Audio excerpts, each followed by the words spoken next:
बोलिए प्रेम से श्री सद्गुरु महाराज की जय। श्री सद्गुरु महाराज की जय। श्री सद्गुरु महाराज की जय। नमामि अमित ज्ञान रूपं कृपालं अगम बोधदाता सुबुधिनिधि विशालम् क्षमाशीलयति धीर गम्भीर ज्ञानम्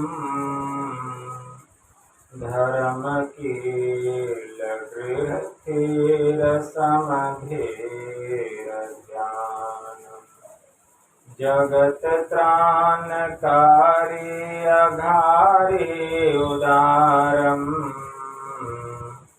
भगत प्राण रूपं दयागुण अपारम् नमो सतगुरुं ज्ञानदाता सुस्वामी नमामि नमामि नमामि नमामि नमामि नमामि नमामि। महाराज सद्गुरु है राजन को राजा है जिनकी कृपा से सरे सर्व काजा भने में ही सोई परम गुरु नमामि नमामि नमामि नमामि नमामि नमामि नमामि नमामि नमामि। श्री सद्गुरु महाराज की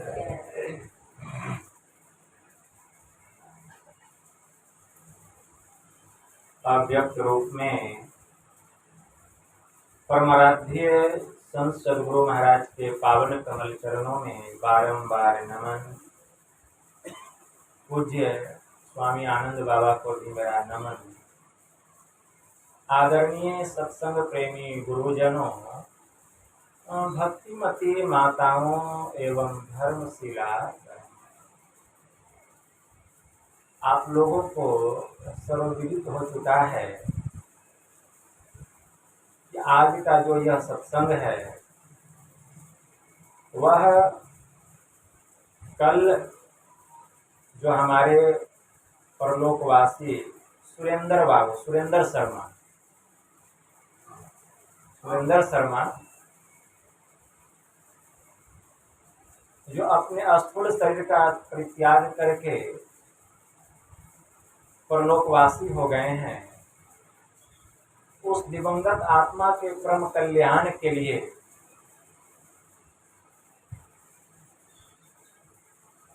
कौन हुए वे आपके? उस दिवंगत आत्मा के परम कल्याण के लिए उनकी अर्धांगिनी, उनकी धर्मपत्नी ने बड़े ही हर्षोल्लास के साथ यह संत मत सत्संग का आयोजन किया। साधारण बात नहीं है। उनका पुण्य तिथि है जो कि आज कल ही था, लेकिन आज मनाया जा रहा है सत्संग के माध्यम से। वो 26 अप्रैल को हुआ है। तो पुण्य तिथि के उपलक्ष्य में यह संत मत सत्संग का आयोजन आज रखा गया। अभी संत स्तुति और गुरु वंदना से पाठ का शुभारंभ हुआ। हम लोगों ने अति ही मनोयोग पूर्वक भक्ति युक्त ढंग से पाठ का श्रवण किया। तत्पश्चात श्री रामचरितमानस सार सटीक प्रथम सोपान बालकांड से भी हम लोगों ने पाठ का श्रवण किया। पाठ के क्रम में हम लोग सत्संग की महिमा के संबंध में सुन रहे हैं कि सत्संग की महिमा क्या है, कहने से बाहर है, अपार है। एक समय की बात है, देवर्षि नारद बाबा भगवान विष्णु के धाम में पहुंचे और जाकर उन्होंने यही जिज्ञासा की भगवान से कि हे प्रभु, मैं आपसे जानना चाहता हूं कि सत्संग की महिमा क्या है। कौन पूछ रहे हैं? देवर्षि नारद बाबा। किनसे पूछ रहे हैं? भगवान विष्णु से, कि सत्संग की क्या महिमा है। तो भगवान विष्णु ने कहा कि सुनो नारद, तुम उत्तर दिशा की ओर चले जाओ, एक नदी तुमको दिखाई देगी। उस नदी के किनारे एक विशाल बट का पेड़ है। उस पेड़ पर एक रंगीन प्राणी रहता है, वही तुमको सत्संग की महिमा बताएगा कि सत्संग की महिमा क्या। देवर्षि नारद बाबा भगवान का आदेश मानकर उत्तर दिशा की ओर चलते हैं। चलते चलते उनको एक नदी दिखाई दिया। देखते हैं सामने में एक विशाल बट का पेड़ है। वह वहां जाकर रुक गए। जब ऊपर नजर दौड़ाते हैं तो देखते हैं कि एक गिरगिट कभी मुंह नीचे कर रहा है, कभी मुंह ऊपर कर रहा है और कभी इधर दायां बायां हिला रहा है। वही रंगीन प्राणी दिखाई दिया।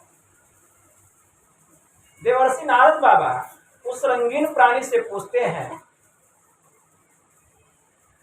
कि हे रंगीन प्राणी, मैं तुमसे जानना चाहता हूं कि सत्संग की महिमा क्या है। सत्संग रूपी पवित्र शब्द जैसे उस गिरगिट के कान में घुसा, गिरगिट पेड़ पर से नीचे जमीन पर गिर गया और उसका दम टूट गया, वह मर गया। अब देवर्षि नारद बाबा सोच में पड़ गए कि क्या यही सत्संग की महिमा है। अगर कोई प्राणी के कान में सत्संग रूपी शब्द घुस जाए तो वह मर जाए, यही सत्संग की महिमा है। वहां से आए भगवान विष्णु के पास, कहते भगवान, क्या यही सत्संग की महिमा है कि जो कोई इस कान से सुने और सुनकर गिरकर मर जाए। मैंने उस गिरगिट से जैसे पूछा कि सत्संग की महिमा क्या है, वह रंगीन प्राणी कुछ भी नहीं बोला, पेड़ पर से गिरा और गिर करके मर गया। तो भगवान विष्णु कहते हैं, देखो नारद, ऐसा करो, तुम अमुक नगर में चले जाओ। उस नगर में एक ग्वाले के घर में एक गाय ने एक बछरू को जन्म दिया। अब उसी बछरू से पूछना कि सत्संग की महिमा क्या है। देवर्षि नारद बाबा चले, उस नगर में पहुंच गए। उस ग्वाले के घर में गए, वहां कोई नहीं था। सचमुच में एक गाय ने एक बछरू को जन्म दिया। उस बछरू से जाकर के देवर्षि नारद बाबा पूछते हैं कि हे बछरू, तुम मुझे सही सही बतलाओ कि सत्संग की क्या महिमा है। जैसे ही सत्संग रूपी शब्द उसके कान में गया, वह बछड़ा भी वहीं मर गया। अब देवर्षि नारद बाबा को बड़ा आश्चर्य कि जिससे भी सत्संग की महिमा पूछते हैं वही मर जाता है, ये मांजरा क्या है। फिर भगवान विष्णु के पास आए, कहते भगवान, आप तो हद करते हैं। जिससे भी मैं सत्संग की महिमा पूछता हूँ, सत्संग रूपी शब्द जैसे उसके कान में जाता है वह तुरंत मर जाता है। भगवान, आपके आदेशानुसार मैं उस नगर में गया और उस बछरू से जाकर के पूछा कि सत्संग की क्या महिमा है। जैसे ही सत्संग रूपी शब्द उसके कान में गया, वह तुरंत जमीन पर गिरकर मर गया। तो भगवान विष्णु कहते हैं, देखो देवर्षि नारद, ऐसा करो, तुम अमुक राज्य में चले जाओ और उस राज्य में एक राजा के घर में एक सुंदर राजकुमार का जन्म हुआ है। और उसी राजकुमार से तुम पूछना कि सत्संग की महिमा क्या है। अब देवर्षि नारद बाबा कहते, भगवान, यह हमसे होने वाला, अरे वह तो पशु था, मर गया तो कुछ नहीं बोला। अब कहीं राजा के घर में जाएंगे और उस बच्चे से पूछेंगे क्या सत्संग की महिमा, कहीं वह मर गया तो राजा हमको जिंदा छोड़ेगा, वो सूली पर चढ़ा देगा। क्या कौन बाबा जी आए, क्या अंतर मंत्र तंत्र पढ़ दिए और तुरंत हमारा बेटा मर गया, इसलिए हमसे यह होने वाला नहीं। तो भगवान विष्णु कहते हैं नहीं नारद, ऐसी बात नहीं है, तुम चिंता नहीं करो, मैं तुम्हारी सदैव रक्षा करूंगा। इसलिए तुम उस राज्य में जाओ और उस राज्य में राजा के घर में जो राजकुमार का जन्म हुआ है, अभी अभी तुरंत जन्म हुआ है उस बच्चे का, उससे पूछना कि सत्संग की महिमा क्या है, वही तुमको बतलाएगा कि सत्संग की महिमा क्या है। भगवान के बहुत कहने पर देवर्षि नारद बाबा उस नगर में गए। उस नगर में जैसे जाते हैं, राजा का राजमहल था, द्वारपाल बाहर में खड़ा था। जैसे घुसने लगे देवर्षि नारद बाबा, द्वारपाल रोक दिया कि ठहर जाओ, कहाँ जा रहे हो। तो देवर्षि नारद बाबा कहते कि देखिए अभी अभी राजा के घर में एक राजकुमार का जन्म हुआ है, मैं उसी से मिलने के लिए, उसको देखने के लिए आया हूं। कहा कि नहीं, जाने की आज्ञा नहीं है। राजा साहब भीतर में थे, देख लेते हैं कि कोई महात्मा जी आए हैं और द्वार पर खड़े हैं और हमारा द्वारपाल उनका तिरस्कार कर रहा है। कहते हैं कि उस महात्मा जी को आने दीजिए। द्वारपाल जाने दे दिया।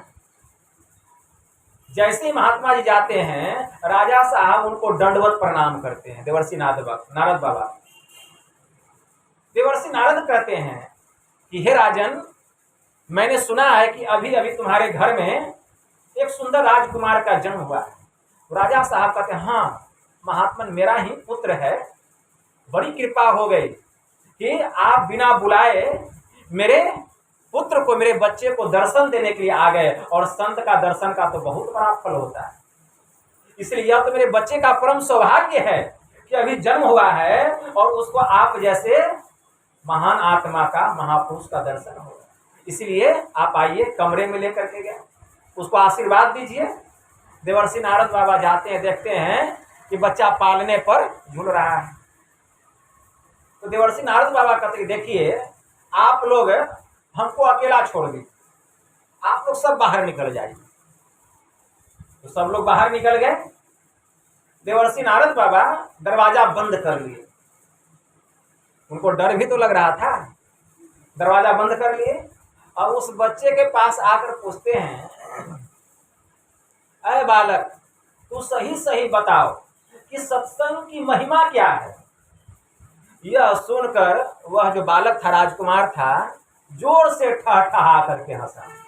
अब देवर्षि नारद बाबा का भय दूर हो गया कि मरा तो नहीं, कम से कम हंसा तो सही। जोर से ठहाठहा करके हंसा और क्या कहता है, अभी दूध मुहा बच्चा तुरंत जन्म लिया है, वह मनुष्य की भाषा में बोलता है कि हे देवर्षि नारद बाबा, क्या आपको पता नहीं है कि सत्संग की महिमा क्या है। जब से आप मेरे पास आ रहे हैं तब से मैं इस सवाल का जवाब आपको दे रहा हूं। जब से आप मेरे पास आ रहे हैं तब से इस सवाल का जवाब मैं आपको दे रहा हूं। देवर्षि नारद बाबा को बात समझ में नहीं आई।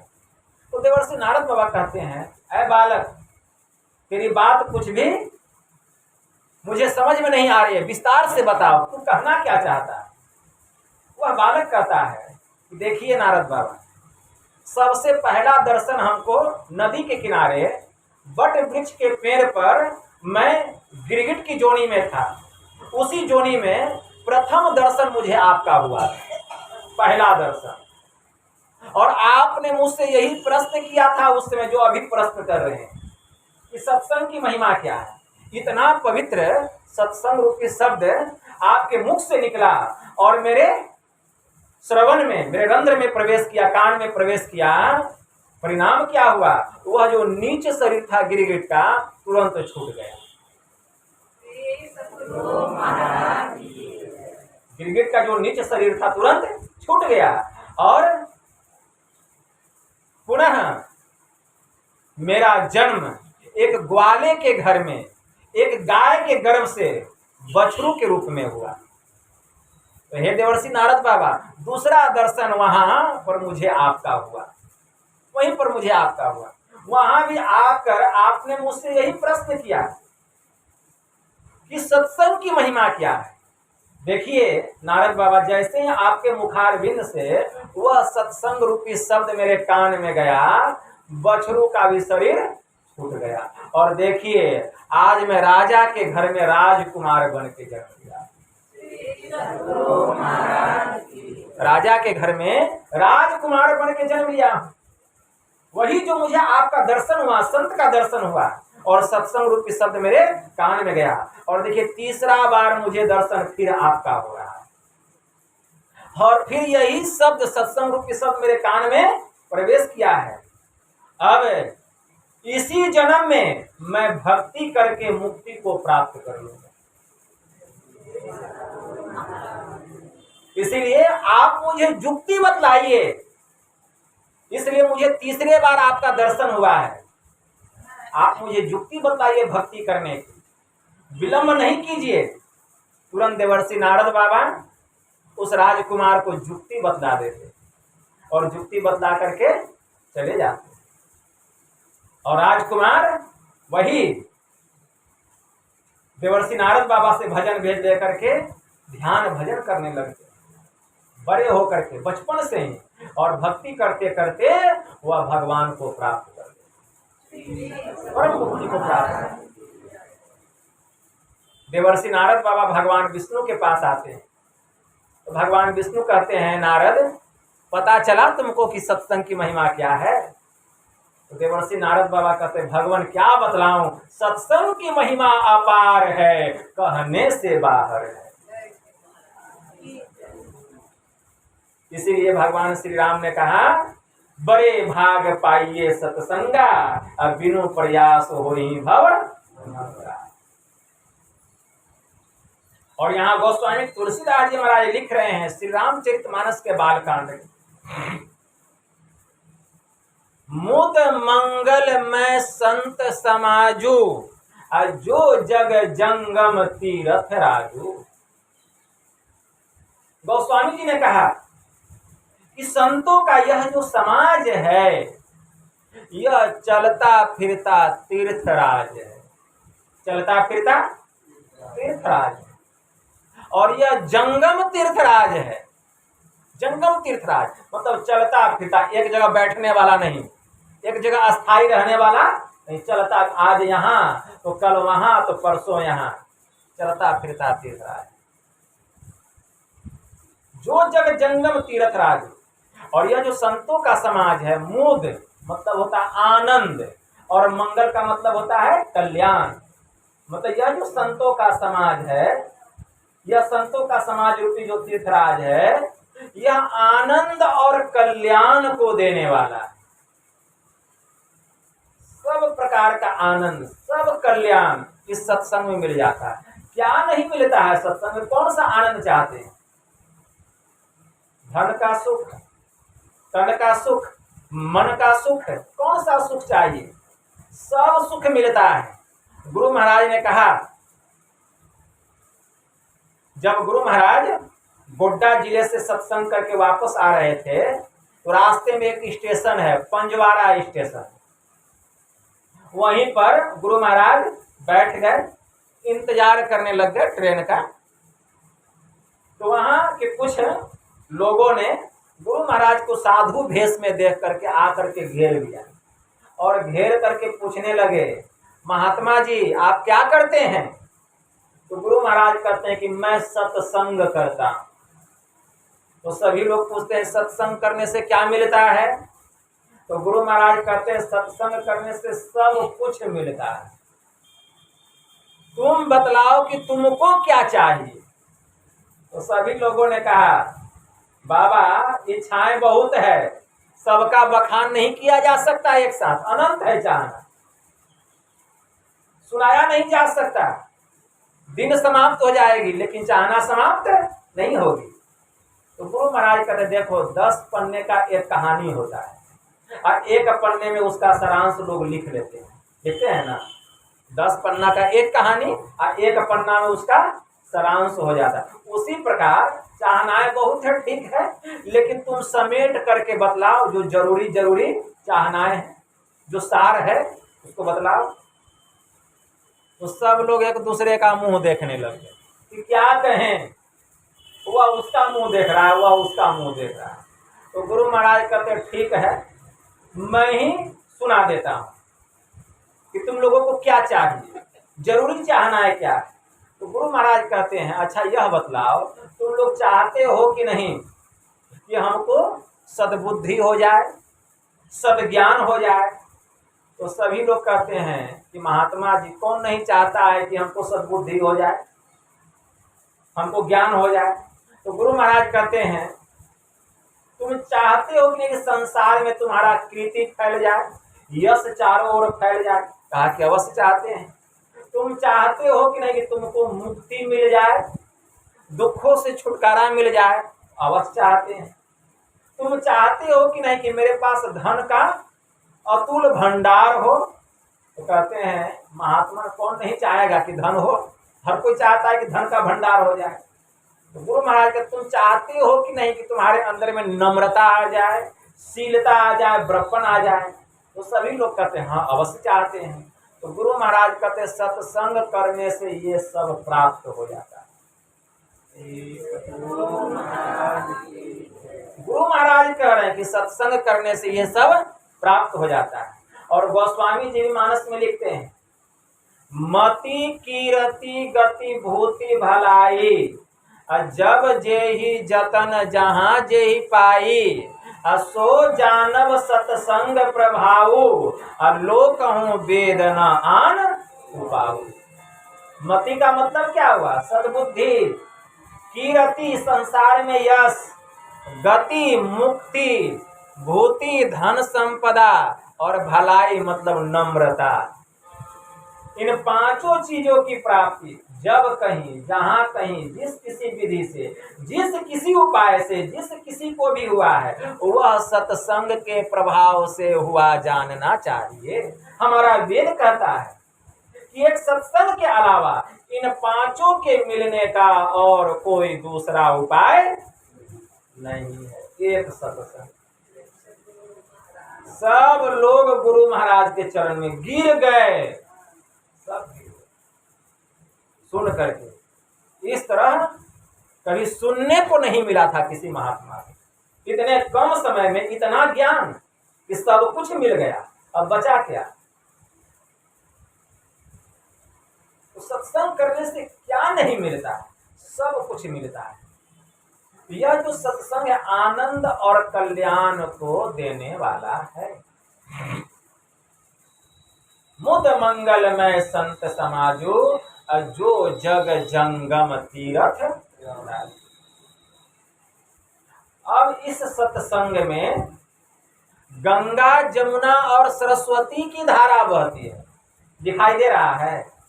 गंगा की धारा, सरस्वती की धारा, जमुना की धारा। तब तो कहेंगे बाबा कहाँ बह रहा है, लेकिन गोस्वामी जी तो कह रहे हैं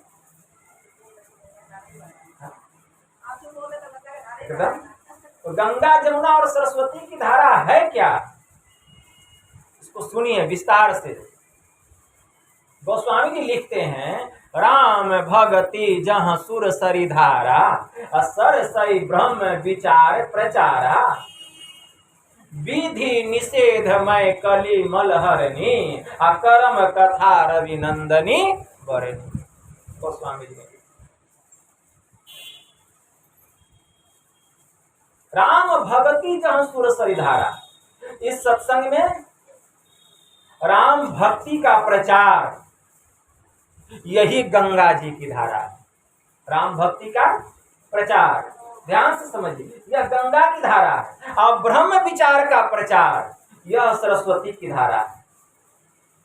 तो राम भक्ति का प्रचार मतलब अगर इस सत्संग में जब संत महापुरुष ब्रह्म के, राम के सगुण साकार रूप का, उनकी लीलाओं का, उनकी कथाओं का वर्णन करने लग जाएं, सगुण साकार रूप का वर्णन करने लग जाएं, तो समझ जाइए इस सत्संग में गंगा जी की धारा बह रही।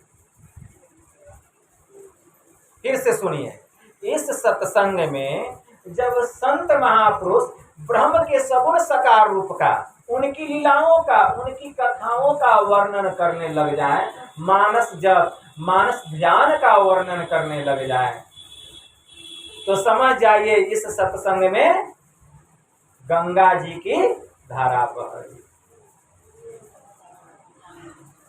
इसी सत्संग में जब संत महापुरुष, इसी सत्संग में जब संत महापुरुष राम के निर्गुण निराकार स्वरूप का वर्णन करने लग जाए, इसी सत्संग में जब संत महापुरुष ब्रह्म के निर्गुण निराकार स्वरूप का वर्णन करने लग जाए, प्रकाश मंडल शब्द मंडल का वर्णन करने लग जाए, परम पद का वर्णन करने लग जाए, तुर्यातीत अवस्था का वर्णन करने लग जाए, तो समझ जाइए इस सत्संग में सरस्वती की धारा बह रही।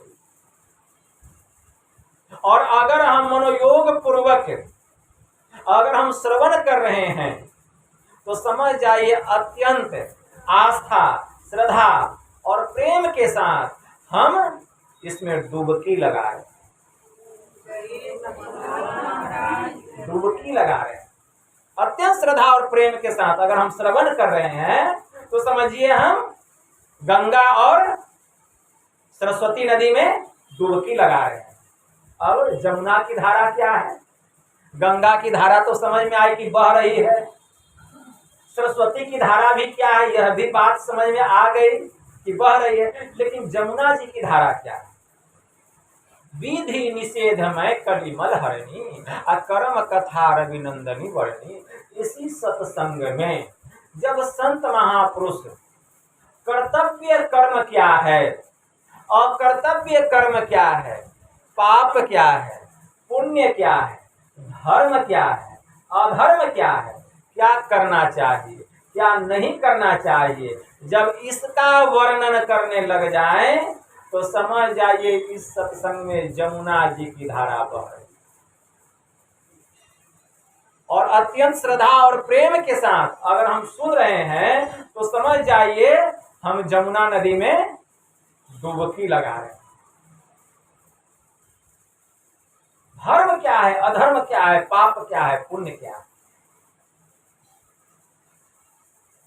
भगवान महायोगेश्वर श्री कृष्ण ने दुर्योधन से कहा था कि दुर्योधन धर्म को समझो, अधर्म को भी समझो, पाप पुण्य क्या है, सत्य क्या है, असत्य क्या है, कर्तव्य क्या है, अकर्तव्य क्या है, इसको समझो। तो दुर्योधन क्या कहता है, हे केशव आप मुझे नीति मत सिखाइए, धर्म और अधर्म की बात मत सिखाइए, मैं खूब जानता हूँ कि धर्म क्या है, अधर्म क्या है, पाप क्या है, पुण्य क्या है, सत्य क्या है, असत्य क्या है, इसका मुझे ज्ञान है। लेकिन हे केशव मैं धर्म को जानता हूँ लेकिन धर्म में मेरी रुचि ही नहीं है। मैं धर्म को जानता हूँ लेकिन धर्म में मेरी रुचि नहीं है। मैं अधर्म को भी जानता हूँ लेकिन उधर से मेरा छुटकारा ही नहीं है, उधर से मेरी निवृत्ति ही नहीं है। जनामि धर्मम न च मे प्रवृत्तिः, जनामि अधर्मम न च मे विनिवृत्तिः, केनापि देवान हृदय स्थितेन यथा निप्तो अस्मि तथा करोमि। हे केशव मैं धर्म को जानता हूँ लेकिन उसमें मेरी रुचि नहीं है, मैं अधर्म को जानता हूँ लेकिन उधर से मेरा हटाव ही नहीं। क्यों? क्योंकि कोई ऐसा देवता है जो मेरे हृदय में बैठा हुआ है और वह जो जो करता है, जो जो कहता है वही वही मैं करता हूँ। कोई देवता अगर किसी के हृदय में बैठ जाए तो कहेगा कि तुम पुण्य मत करो, पाप करो, धर्म का काम मत करो, अधर्म करो, कर्तव्य मत करो, अकर्तव्य करो, शुभ मत करो, अशुभ मत करो। क्या कोई देवता कहेगा? किसी के हृदय में देवता बैठ जाए तो नहीं कहेगा। और दुर्योधन यही तो करता था। इसका मतलब है कि दुर्योधन के हृदय में कोई देवता बैठा हुआ नहीं था, कोई दैत्य बैठा हुआ था। दुर्योधन के हृदय में देवता नहीं था, कोई दानव था, राक्षस बैठा हुआ था। जो कि ऐसा ऐसा कहता था, दुर्योधन वैसा वैसा ही करता था। तो यही है कलिमल नाशक जमुना की धारा। अगर इस सत्संग में संत महापुरुष विधि और कर्तव्य कर्म, विधि और निषेध कर्म, कर्तव्य और अकर्तव्य कर्म का वर्णन करने लग जाए। जैसे कर्तव्य कर्म क्या है, तो हमारे परमाराध्य ने कहा, एक सर्वेश्वर पर ही अचल विश्वास, पूरा भरोसा, पूर्ण भरोसा तथा अपने अंतर में ही उनकी प्राप्ति का दृढ़ निश्चय रखना, सदगुरु की निष्कपट सेवा और सत्संग और दृढ़ ध्यानाभ्यास। ये क्या है? विधि कर्म है, ये विधि कर्म है। और निषेध कर्म क्या है? झूठ बोलना, नशा खाना, व्यभिचार करना, हिंसा करनी अर्थात जीवों को दुख देना, वह मत्स्य मांस को खाद्य पदार्थ समझना और चोरी करनी, इन पांचों महापापों से अपने को अलग रखना चाहिए। ये क्या है? निषेध कर्म है। जब इसी का चर्चा होने लग जाए सत्संग में, तो समझ आइए जमुना जी की धारा बह रही है। इसलिए इस सत्संग में त्रिवेणी की धारा बहती है, भाई ना, गंगा भी बही, जमुना भी बही, सरस्वती की भी धारा बही, तो त्रिवेणी की धारा बह रही है इस सत्संग में। इसीलिए गोस्वामी जी ने लिखा, हरि हर कथा विराजती बेनी, असुनत सकल मुद मंगल देनी। इस सत्संग में हरि और हर की कथा बेनी अर्थात त्रिवेणी रूप में शोभा पाती, मतलब गंगा जमुना और सरस्वती के रूप में शोभा प्राप्त करती है इस सत्संग में। तो यह तो बाहर की त्रिवेणी है जिसमें हम लोग डुबकी लगा रहे हैं। यह कहाँ की त्रिवेणी है? बाहर का यह त्रिवेणी है। और एक त्रिवेणी हम सबके भीतर में भी बह रहा है, एक त्रिवेणी हम सबके भीतर में भी बह रहा है। उस त्रिवेणी में जो डुबकी लगाता है वह समस्त पापों से सदा के लिए मुक्त हो जाता है। और वह त्रिवेणी बाहर का नहीं है, वह त्रिवेणी कहाँ का है? हम सबके भीतर का है। और उसी त्रिवेणी को सभी तीर्थों का तीर्थराज भी कहा गया। सभी तीर्थों का तीर्थराज बाहर में है, बाहर में नहीं, कहाँ है? हम सबके भीतर में। भगवान शिव उस त्रिवेणी के बारे में माता पार्वती को समझा रहे हैं। ज्ञान संकलिनी तंत्र में एक मंत्र आया, ईरा भगवती गंगा, पिंगला जमुना नदी, इंगल पिंगल योर मध्य, सुषुमना च सरस्वती। भगवान शिव जी माता पार्वती से कहते कि हे देवी, हमारी बाईं आंख से जो दृष्टि की धार निकल रही है, इसको ईरा नाम की नारी कहा गया। हमारी दाहिनी आंख से जो दृष्टि की धार निकल रही है, इसको पिंगला नाम की नारी कहा गया। बाबा कबीर ने कहा, गगन की ओट निशाना है, दहिने सूर्य चंद्रमा बाएं, और तिनके बीच छिपाना है। तन की कमान सूरत का रोंदा, शब्द बाण लेताना है।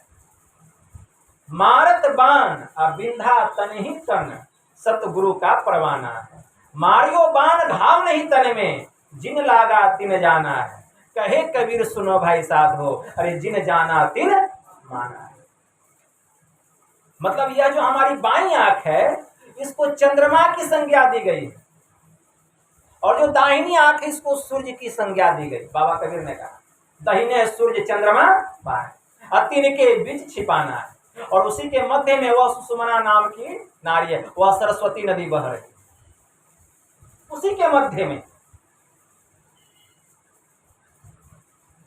एक बड़े उच्च कोटि के फकीर हुए, उनकी वाणी में आया, क्या होता है उजू किए से,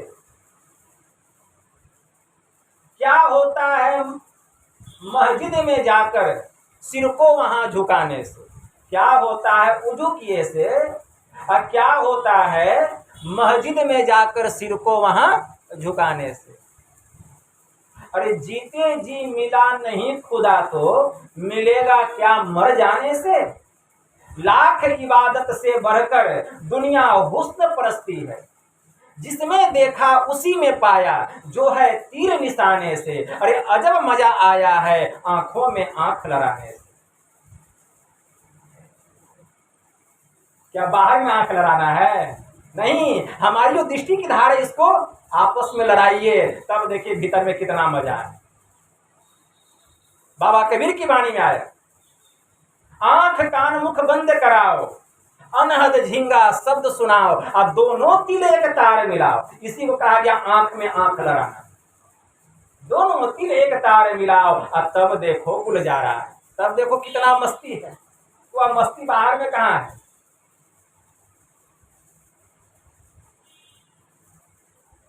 तो इन दोनों के मध्य में वह स्थान है, उसी को सुषुम्ना कहा गया।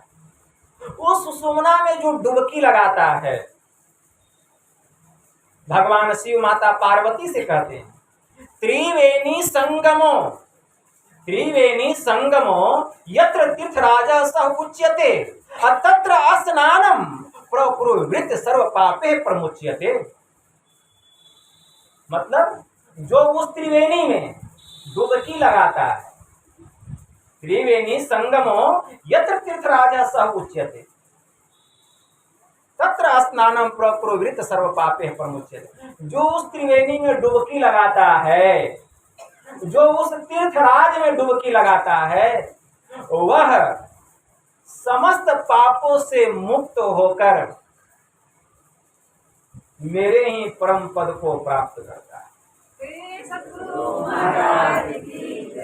भगवान शिव जी ने कहा, यह त्रिवेणी कहाँ की है? बाहर की है। यह त्रिवेणी हम सबके भीतर की है। यही त्रिवेणी को सभी तीर्थों का राजा तीर्थराज कहा गया।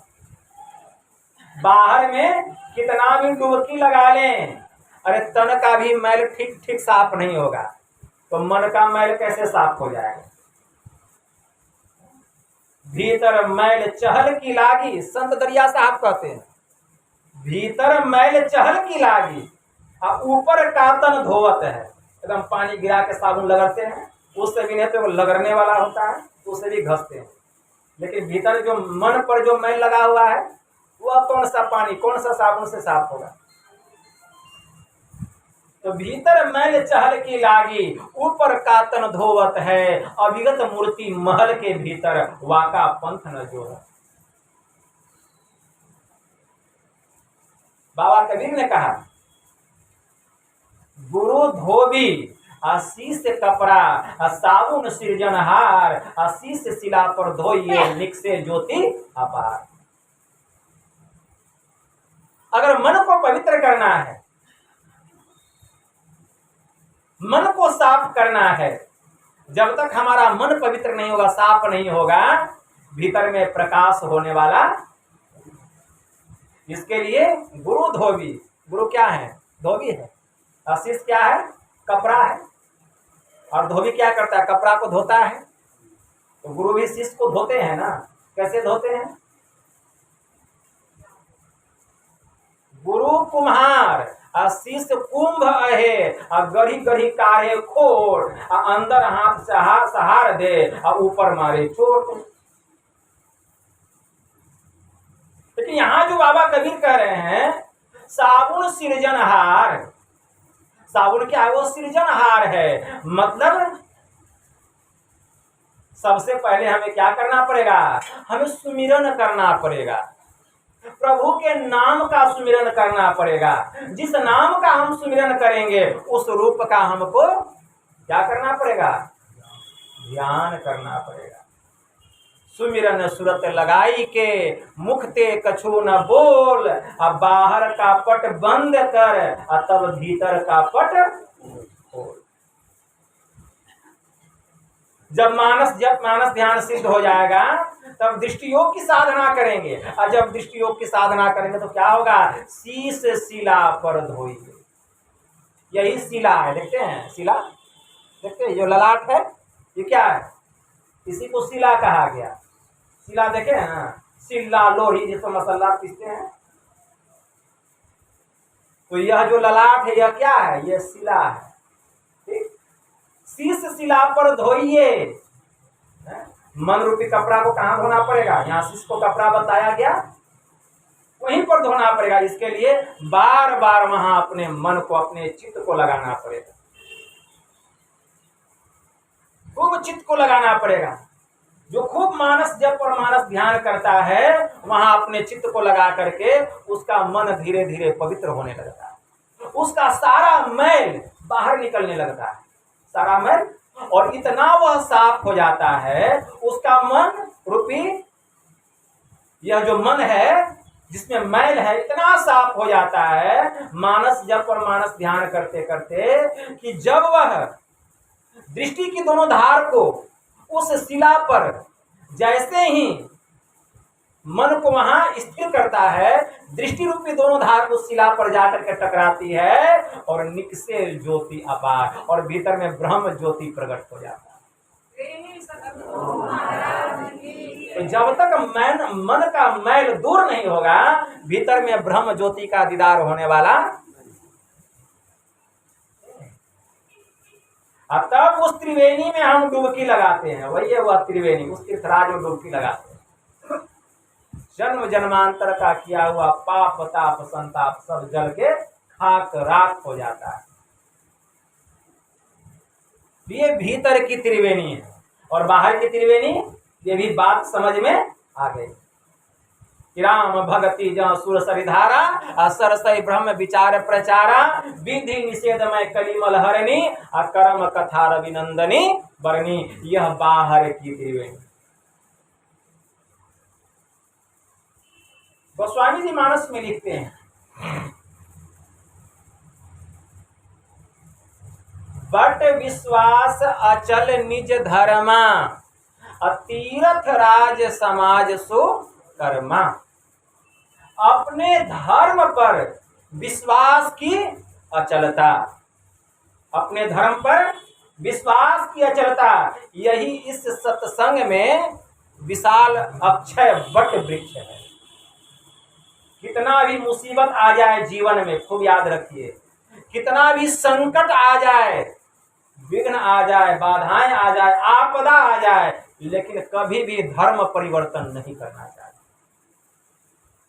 कभी धर्म परिवर्तन नहीं करना चाहिए। भगवान महायोगेश्वर श्री कृष्ण ने अर्जुन को श्रीमद् भगवत गीता में कहा कि हे अर्जुन, सर्वधर्मान परित्यज्य मामेकं शरणं व्रज, अहं त्वा सर्व पापेभ्यो मोक्षयिष्यामि मा शुचः। कि हे अर्जुन, सब धर्मों को छोड़ और तू मेरी शरण में आ जा। अब विचार कीजिए, दुनिया में कौन सा धर्म था जब भगवान ने यह उपदेश किया अर्जुन को कि सब धर्मों को छोड़कर तू मेरी शरण में आ जा। मैं तुझे सत्य कहता हूं, हे अर्जुन, मैं तुझे जन्म जन्मांतर के किए हुए सब पापों से मुक्त कर दूंगा और तेरा परम कल्याण कर दूंगा, भगवान ने कहा। लेकिन सब धर्मों को छोड़कर मेरी शरण में आ जा। उसमें कौन धर्म था दुनिया में? एक वैदिक धर्म के अलावा कोई दूसरा धर्म नहीं। भगवान जानते थे कि द्वापर का अंत हो रहा है, कालांतर में कलयुग आएगा और कलयुग में नाना प्रकार के धर्म होंगे, मत होंगे, मजहब होंगे, रिलीजन होंगे, संप्रदाय होंगे। लोग अपने धर्म से, अपने पथ से भ्रष्ट होंगे। भगवान जानते थे इस बात को, भगवान जानते थे, इसलिए भगवान ने अर्जुन को माध्यम बनाया। जैसे भगवान ने सबरी को माध्यम बना करके नवधा भक्ति का उपदेश किसको दिया? हम मानवों को दिया। वैसे ही भगवान ने अर्जुन को माध्यम बना करके यह उपदेश हम मानवों को दिया कि कभी भी हमें धर्म परिवर्तन नहीं करना चाहिए। बट विश्वास अचल निज धर्मा, तीर्थ राज समाज सुकर्मा। और जितने भी सुंदर सुंदर कर्म हैं इस तीर्थराज का मेला बतलाया गया। जितना शुभ शुभ कर्म है इस सत्संग रूपी तीर्थराज, तीर्थराज क्या है? यह जो सत्संग रूपी तीर्थराज है इस तीर्थराज का मेला बताया। शुभ शुभ कर्म तो स्वामी जी ने लिखा। आगे क्या कहते हैं गोस्वामी जी? आगे लिखते हैं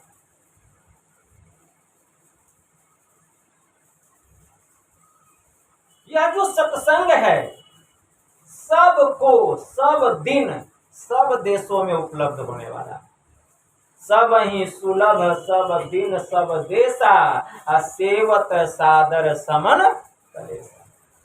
यह जो सत्संग है सबको सब दिन सब देशों में सुलभ होने वाला, जो आदर सहित सत्संग की सेवा करते हैं। आदर सहित इसकी सेवा करने से यह संपूर्ण कलेशों का हरण करने वाला है। संपूर्ण कलेश यह सत्संग ही हरण कर लेगा। मतलब आदर सहित अगर हम ध्यान करेंगे, सत्संग करेंगे, हमारे जितने दुख हैं, कलेश है, सबको यह हरण कर लेगा।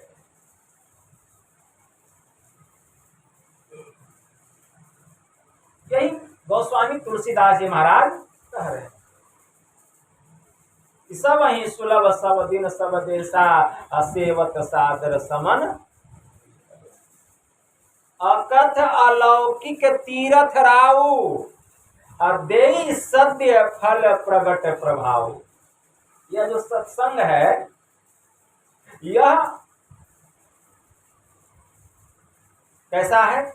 अकथ अकथनीय और इस अलौकिक दिव्य तीर्थराज का वर्णन करना यह शक्ति के बाहर है।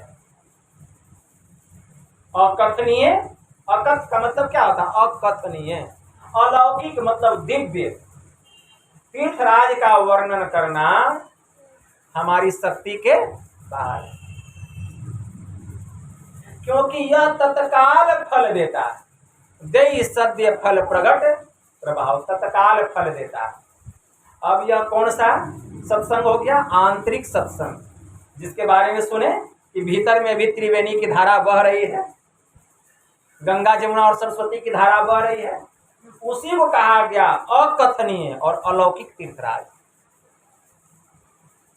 इसका वर्णन करना मेरी शक्ति के बाहर है, उस दिव्य तीर्थराज का जो भीतर में गंगा जमुना और सरस्वती की धारा बह रही है। इसका वर्णन करना शक्ति के बाहर है। इस दिव्य तीर्थराज का वर्णन करना शक्ति के बाहर है, क्योंकि यह तत्काल फल देता है। तत्काल फल क्या देता है? मन में जिज्ञासा होती है, तत्काल फल क्या देता है? राजा बिम्बिसार के पुत्र हुए अजात शत्रु।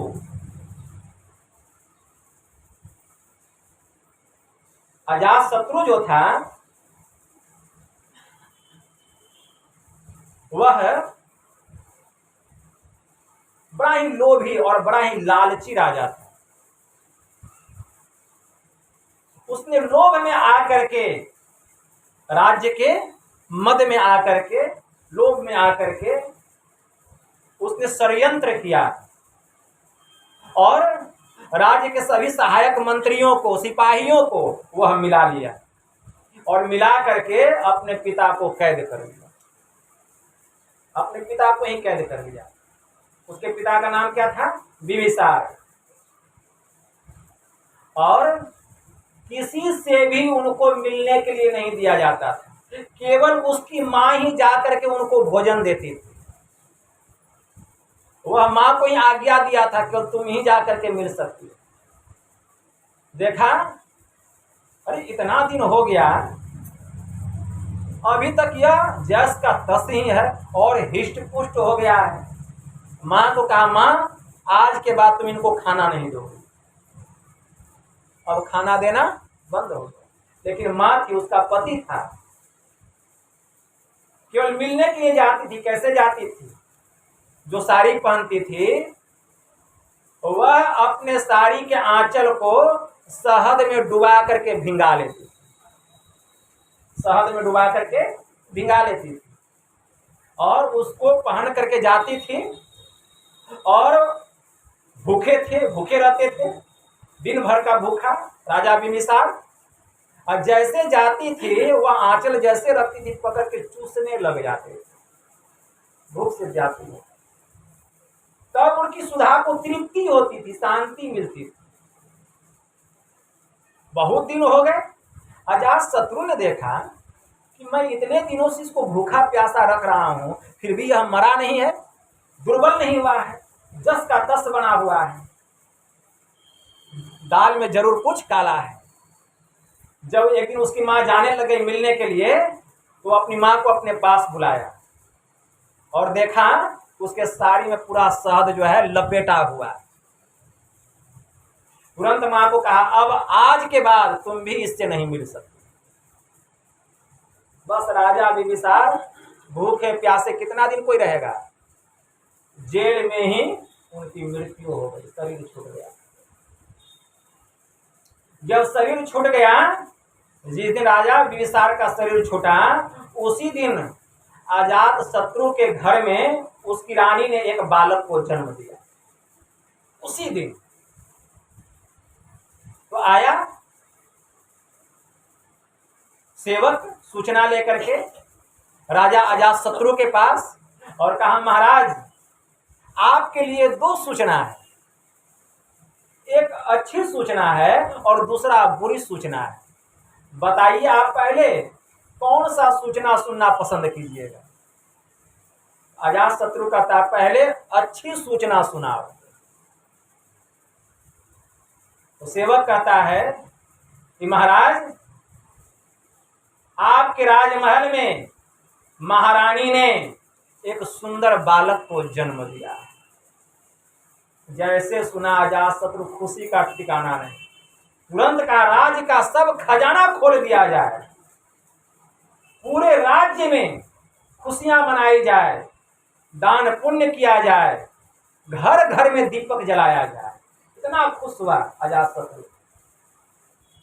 राज्य का पूरा खजाना खोल दिया गया, खुशियां मनाई जाने लग गई, घर घर दीपक जलाए जाने लग गए। अब सेवक कहता है, महाराज दूसरी सूचना सुन लीजिए। कहा कि बोलो दूसरी सूचना क्या है। आपके पिताजी का शरीर छूट गया है। जैसे सुना कि मेरे पिताजी का शरीर छूट गया, एकदम उसके पैर के नीचे की जमीन खिसक गई। वह एकदम व्याकुल हो गया और गहरी सोच में वह चला गया कि जब मेरा जन्म हुआ होगा तो आज जितना खुशी मुझे हुआ है मेरे पुत्र के जन्म होने पर, हमारे पिताजी को कितनी खुशी हुई होगी उस समय जब मेरा जन्म हुआ होगा। आज मेरे पुत्र के जन्म होने पर जितनी खुशी मुझे मिल रही है, तो हमारे पिताजी को कितनी खुशी हुई होगी। और मैंने कैसा महापाप किया, अपने पिताजी को कैद कर लिया, भूखा प्यासा रखा, जिस कारण मेरे पिताजी का शरीर वहीं पर अजातशत्रु को ज्ञान हुआ।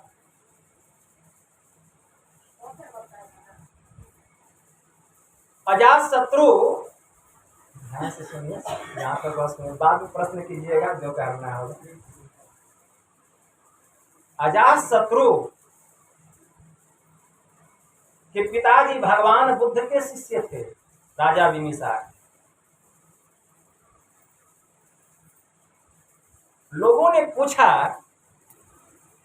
कि भगवान बुद्ध के शिष्य के पुत्र अजातशत्रु इतना नालायक कैसे निकल गया, लायक क्यों नहीं होगा, कारण क्या था। जिसके पिता भगवान बुद्ध जैसे महान महापुरुष के परम शिष्य और उसका पुत्र इतना नालायक, ऐसा क्यों। तो भगवान बुद्ध से जब पूछा गया यह बात कि भगवान आपके परम शिष्य राजा बिम्बिसार के पुत्र के कारण उनकी हत्या हो गई, उनका प्राण चला गया, ऐसा क्यों। तो भगवान बुद्ध कहने की कृपा किए कि देखो राजन, और स्वयं भिक्षुओं ने ही पूछा। तो भगवान बुद्ध कहते देखो भिक्षुओं, राजा बिम्बिसार अवश्य मेरा शिष्य था और बहुत ही वह अच्छे प्रवृत्ति का था। वह ध्यान सत्संग करता था और धर्म का पालन करता था, प्रजा की बड़ी सेवा करता था। लेकिन उसने कभी भी अपने पुत्र को मेरे पास लेकर के नहीं आया। वह इसलिए अपने पुत्र को मेरे पास नहीं लाया क्योंकि इसको अपने पुत्र से इतना मोह था कि कहीं मैं भगवान बुद्ध के शरण में लेकर के जाऊंगा तो यह बैरागी बन जाएगा, और कभी मेरे पास लेकर नहीं आया, जिस कारण उसकी सुमति नहीं हुई। वह कुमति अर्थात कुमन ही उसका बना रहा, उसका मन कभी सुमन नहीं हुआ। वह हमेशा नर्तकी का नाच देखता, मदिरा का पान करता, नाना प्रकार के कुकर्मों में वह ग्रस्त था। उसको राज्य का मद हो गया। वह हमेशा क्रोध में अंधा बना हुआ रहता था। कौन छोटा है कौन बड़ा है, न वह बड़े का सम्मान करता न छोटे का संभाल करता। इसीलिए राजा बिम्बिसार की यह दशा हो गई। धीरे धीरे अजातशत्रु भगवान बुद्ध के शरण में जाने लग गया।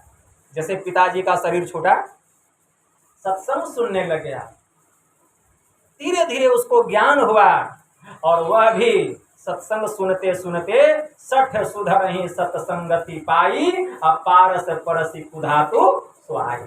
मूर्ख से मूर्ख आदमी भी सत्संग पाकर इस तरह सुधर जाता है जैसे अगर पारस मणि को लोहा में सटा दिया जाए तो वह सोना बन जाता है। बस वही हाल अजातशत्रु का हुआ।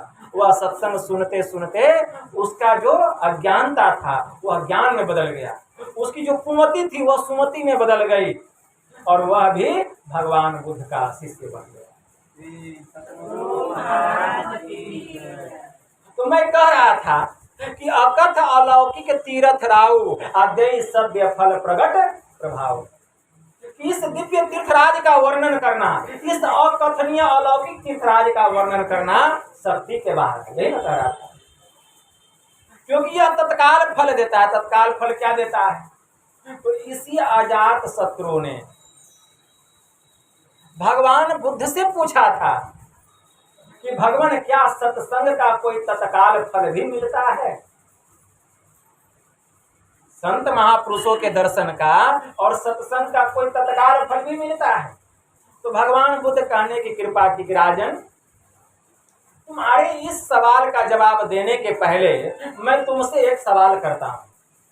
बताओ, अगर तुम्हारे बहुत सारे सेवक है, नौकर है, चाकर है, अगर किसी एक सेवक के मन में हो जाए कि इतने दिनों की आधीनता राजा का कौन स्वीकार करता है और वह तुम्हारी आधीनता को त्याग दे और त्याग करके वह एकांतवासी बन जाए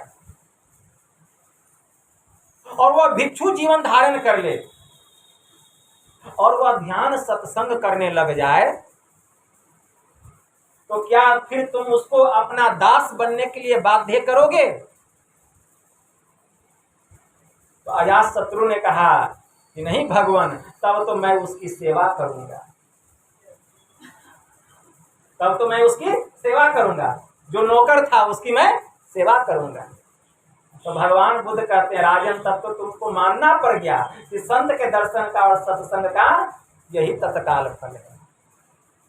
पुनः भगवान बुद्ध कहते हैं राजन और सुनो, अगर वही भिक्षु ध्यान करते करते ध्यान के परम प्रकाष्ठा को प्राप्त कर ले, तो जैसे कोई ऊंचे महल के छत पर बैठा हुआ व्यक्ति नीचे के लोगों को देखता है कि कौन आ रहा है, कौन जा रहा है, कौन क्या कर रहा है, वह सबको देख लेता है। उसी प्रकार जो ध्यान के परम प्रकाष्ठा को प्राप्त कर लेता है योगिक क्रिया के द्वारा, वह यह जान लेता है कि कौन क्या कर रहा है, कौन आया कौन गया, किसके मन में क्या है, कौन क्या सोच रहा है, उसको सब खबर होता है।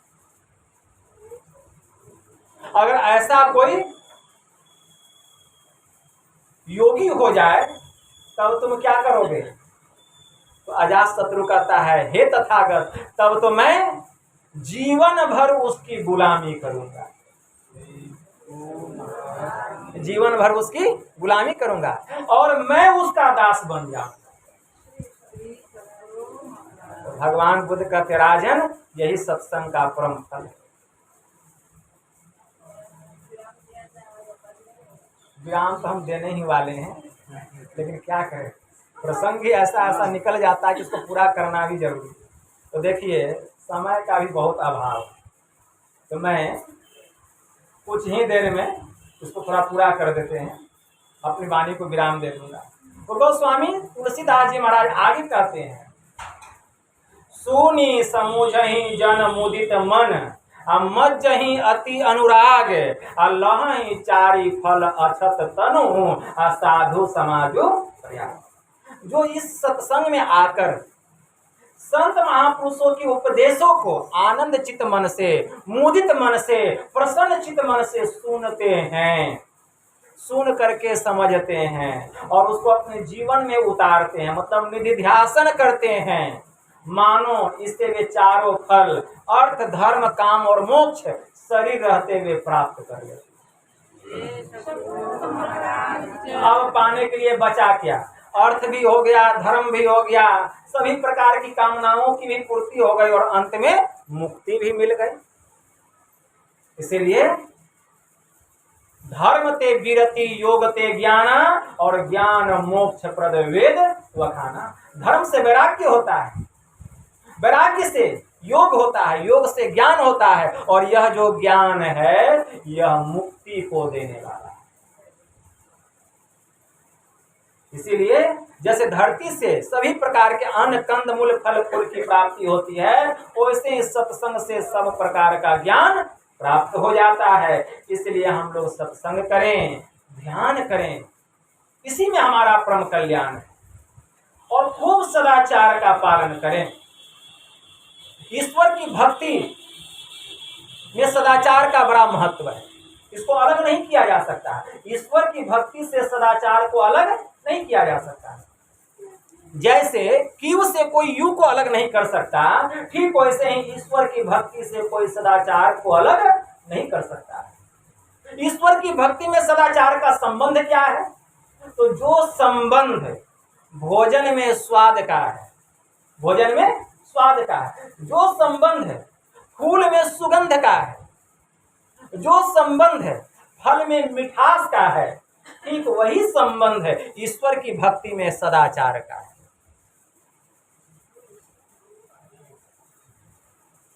जैसे बिना नींव का मकान मजबूत और टिकाऊ नहीं हो सकता, ठीक उसी प्रकार बिना सदाचार का पालन किए हम ईश्वर की भक्ति में एक तिल बिंदु भी आगे नहीं बढ़ सकते। इसलिए हम लोग मुस्तैदी से सदाचार का पालन करते हुए एक ईश्वर की भक्ति करें, इसी में हमारा परम कल्याण होगा। यही थोड़ा सा आप लोगों की सेवा में मैंने कहा।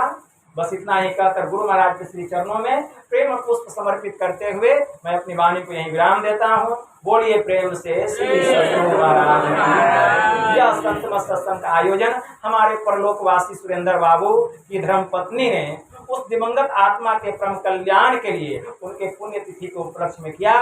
मैं गुरु महाराज से प्रार्थना करता हूँ कि ऐसे जीवात्मा को, ऐसे पुण्यात्मा को परमपिता परमात्मा हमारे गुरु महाराज अपने शरण में शरणागत रखे और पुनः उनको समय आने पर मनुष्य का शरीर प्रदान करें कि जहाँ से उनकी भक्ति छूटी हुई है पुनः वहाँ से वे अपनी भक्ति प्रारंभ करें। बोलिए प्रेम से श्री सद्गुरु महाराज की।